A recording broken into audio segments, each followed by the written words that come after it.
Hey guys. So I just got back from the grocery store, and as I was driving on the exit road, the rocky dirt road that heads out to the highway, there was a couple walking. Way in the distance, I just saw two figures. I thought those are either skinny cows or people, and I don't see people walking down on my dirt road too often. Occasionally one person, but I've never seen two people. So I kept going. I was just heading to Safeway grocery store, the one in Bisbee, to get some kombucha. Because it's hot today, man. Even though it's already 97, and it's only 10 a.m., maybe 11 a.m. by now. Already 97, which is ridiculous for being in September. Normally Bisbee is 10 to 15 degrees cooler. But anyway, that's a whole nother story. I was cruising out, and I was starting to go by them, and they did a thumbs out. And I always want to help out hitchhikers when I feel it's safe. And I checked them out as quickly as I could, kind of pulling up, and I slowed down or rolled down my window and asked them, and they said, "Are you headed to Bisbee?" And I said, "Yes." And they like, "Can we get a ride?" And I kind of looked at her and looked at him, and she had a good vibe. She seemed normal. As far as I could tell. So anyway, I'm like, all right, fuck it, get in. My back seat, though, has a piece of plywood in it, which is a platform for Stanley. There's no real, it's not a comfortable sit-down thing, but he was willing to climb in the back and just sit on the plywood, and she got in the front. And since I was going to Safeway, apparently they were going to Safeway, so it worked out, and it saved them a very long 7-8 mile walk in the, high 90s. In the blazing sun. Neither of them were wearing a hat, but they were sober, they were clean, they were pleasant, so we chatted a little bit. And when I got into Safeway, they were in there looking at rotisserie chickens. I think her name was Lucinda, and I think he said his name was Jason, and they are neighbors, but they're walking because they just bought a car, but it needs an alternator, blah blah blah. Anyway, I went to get my kombucha, and I bought some carrots. I was just suddenly in the mood for carrot juice. So I made myself a blend of berries, carrots, an entire bunch of organic carrots, and some yogurt, low-carb yogurt, and little almond milk. It's pretty damn good, actually. But my point is,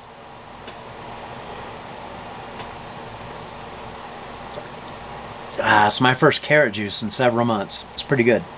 Put some green powder in there too. My point is, I got to thinking, and I think often about, being solo out here in the middle of nowhere, doing off-grid homesteading. And they were a couple, so the contrast is obvious. And they were young too, maybe mid-30s, early 30s. They just seemed like low-income type folks, but who were struggling, but doing what they had to do. So I was happy to help out. But I've been thinking a lot in general about solo homesteading. I don't know if that's like a term, solo homesteading, but it seems like it should be. And the reason I've been thinking about it is because as a solo homesteader, I look around at everybody else on YouTube who has a homesteading related channel, and I see that there's virtually no one who's doing solo homesteading, or if they are, they're not YouTubing it. And so I've been thinking a lot about why that is, and it's challenging. I'm not going to lie. Doing everything yourself, even if I weren't off-grid homesteading, if I were just had a condo back in Dallas or something, doing all your own shopping and errand running and everything with running a household, it takes up most of your days on the weekends when you're not working. It's a lot. Now, if you take that same solo person and put them out here in the middle of the harsh, challenging desert in a tiny house where they have to provide their own power, water, sewer, everything, it's a challenge.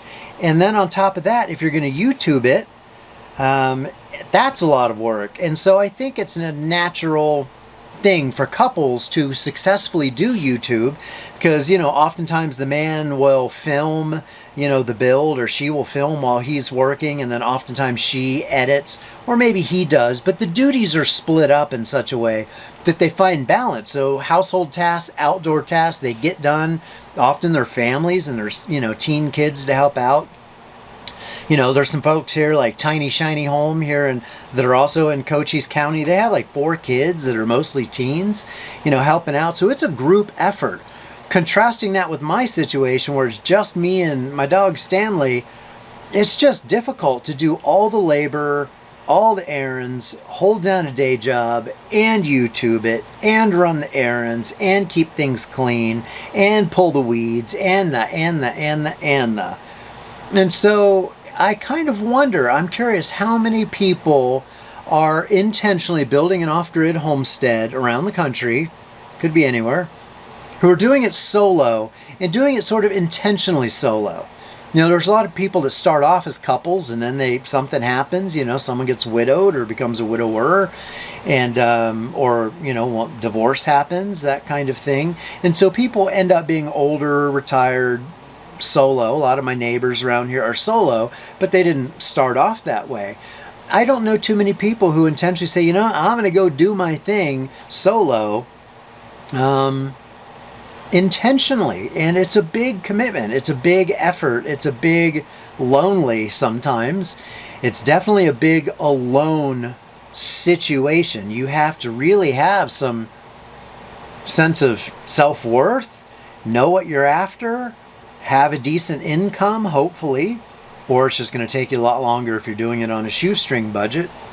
Fortunately, I'm not on a shoestring budget. I'm on a modest budget, but not a shoestring budget, because I do make a decent income being in cybersecurity. It's just a lot, man. So I've been thinking a lot about solo homesteading. What are some of the elements there? It's almost impossible, I would say, if a person is going to raise animals. Like, you know, if you want horses or goats or chickens or pigs or any of those things, whether just for, you know, raising them for meat or for resale for a side hustle, there's so many tasks and chores associated with raising animals that it's super difficult. If you want to raise your own food, like many off-grid homesteaders do, that's an incredible amount of time and effort to build the gardens or to protect them from the deer and the rabbits that'll invade. I know I've had struggles with deer and rabbits just eating my cacti and succulents outside, let alone if I had a vegetable patch or a garden of some sort. So that takes a credible amount of effort. All the landscaping and just all the cleaning, it's just an ungodly amount of work. Now, I could do it much more easily if I were retired, and I'm looking forward to being retired. But while I'm holding down a 45-hour-a-week, sometimes 50-hour-a-week day job, it's a challenge for sure. And so it doesn't surprise me that there aren't more solo off-gridders. If they're out there, I'd like to connect with them and see how they pull it off, because I know I can use every little bit of help I can get. I have to make sacrifices in order to pull it off. You know, I don't clean as much as I would like. Everything out here in Arizona in the Sonoran Desert gets super dusty. And, you know, 1 week of not dusting makes it look like you haven't dusted for 6 months. You get that thick of a layer on everything. I wipe down my laptop every day. It's just like a magnet for dust. And other surfaces here on my office and desktop, I have to wipe them down weekly. But like the windowsill, I can go a week, and like I said, it looks like I haven't done it for 6 months. And if I don't do it for 6 months, it looks like years worth of dust building up. Laundry, I kind of do laundry on an emergency basis. I'm not growing my own food yet, which is why I'm buying organic carrots to go into my juice, because I don't have the time and energy to grow my own vegetables, but I want to. That's part of my retirement planning. So, for me, growing my own food is going to be one of the very last things. You know, I'm building my buildings. I'm building my solar power system. I'm building shelter for my vehicles. I'm doing earthworks to help direct, you know, capture rainwater and direct it where I need to go so I can plant some trees and, you know, start greening up the desert. That's my priority. I'm shifting now to phase 3, which I talked about in other videos which is working on my main house, or at least the power system that's going to feed the main house. I'm saving the best for last in that sense of not working on the main house until last. But my building permit, you know, for my Cochise County opt-out is a 4-year process, and I will take all 4 years. And that means it's only going to be after 4 years into year 5 and 6. By the way, Halloween will be my 2-year anniversary. It's coming up fast at the end of next month, which just boggles my mind how fast the years are ticking by out here. I bought the place 3 years ago, and I've been living here 2 now, which is just crazy. Anyway, so I'm going to have to save, because I'm solo, some of the things that I really want to do in my long-range plans. I'm just going to have to wait till year 5, 6, 7, 8 before I can get around to them. And right at about that point, hopefully I'll be able to semi-retire, only work part-time, doing something much less stressful than cybersecurity, just to produce, you know, a few $100s a month of income, just to help offset before my Social Security hopefully will kick in. But for anyone out there who's doing solo off-gridding, more power to you. I mean, in general, for anyone doing off-gridding, more power to you, whether you're 2 people, 10 people, or just 1. But for those who are just 1 person, yeah, that's kudos to you for taking on such a hard task, because I got to admit, it's the longest, hardest project I've ever taken on, by far. And it keeps my stress level super high. That's why today I'm taking a day off just to enjoy some air conditioning, not going out in the heat and building, just to YouTube and share some thoughts with you. So I'm curious, what is it that challenges you? What's the longest, hardest project you've ever taken on? I'm really curious to know.